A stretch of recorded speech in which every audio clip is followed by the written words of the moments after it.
Missed out on breakfast? Fret not. It's never too late to grab a bite. All right, for today's Breakfast Bites, I'm going to need you to get your creative juices flowing. Have you ever wanted to invent something, or have you come up with a cool invention in your mind? Yeah, I've thought of many when I was growing up. A robot to do my homework.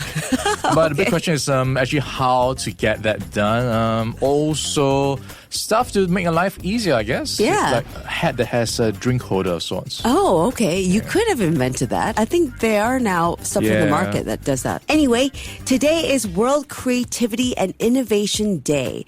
It's a day to celebrate those brilliant, weird, and sometimes accidental ideas that completely change how we live, work, and play.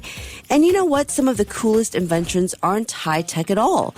They're simple and they're surprisingly clever. So let's dive into a few of my favorite inventions. I actually just looked around the studio and my house and picked some items to focus on today. You ready? Let's go. All right, first is the Post-it note. Do you know how that was invented? Yeah, I actually do. I know the whole story because I interviewed the folks at 3M before.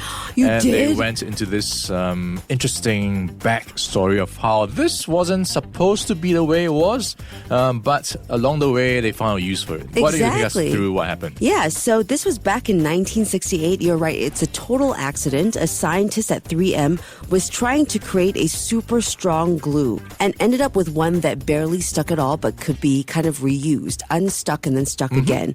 So another person realized that it was perfect for bookmarks and stuff like that, and boom, Post-it notes were born, and now they're on office desks and fridges everywhere. Yeah, so pretty much finding a use for a product that I think people are, hey, this is not a strong glue I wanted, but maybe there is another application for it. Yes, yeah, exactly.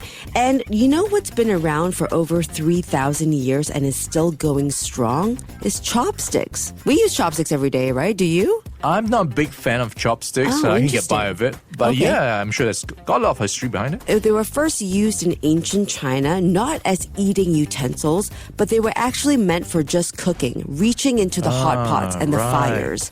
Eventually, people realized, hey, these are pretty handy for eating as well. So over time, they became an essential part of dining culture across Asia. Simple, elegant, and still unbeatable for picking up certain things, right? Like dumplings and stuff.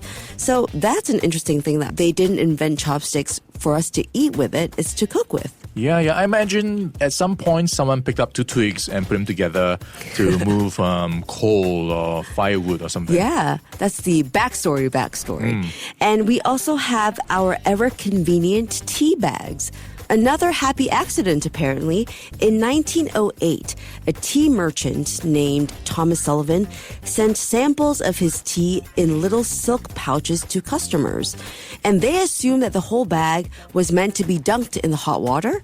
And it turned out to be super convenient. Then the leaves don't go all over the place and you don't have to worry about it going into your mouth and you drinking it. So that was how tea bags were born, just like that, a total fluke. It is quite a fluke, right? It came with no instructions and it really left people wondering how to use it. Fortunately, it worked out. Yes, exactly. And finally, we have our microwave oven. I use mine every day. And believe it or not, it was also invented by accident. Did you know this?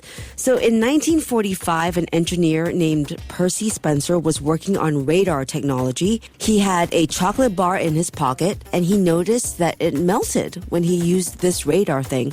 And curious, he pointed it at popcorn and it popped. Wow. He pointed it at an egg and it exploded. So after some tweaks, the microwave was born, proof that you should always pay attention to the weird stuff happening around you. Yeah, I think it's a good lesson, right? So if you can't find a good fit for this, maybe down the road there is something else that it will be useful for. Yeah. So what's the big takeaway from this? Innovation doesn't have to be complicated. Sometimes it's a happy accident or a kid with an idea. Today is a great reminder to stay curious, to keep tinkering, and never underestimate a small, odd idea because it might just change the world.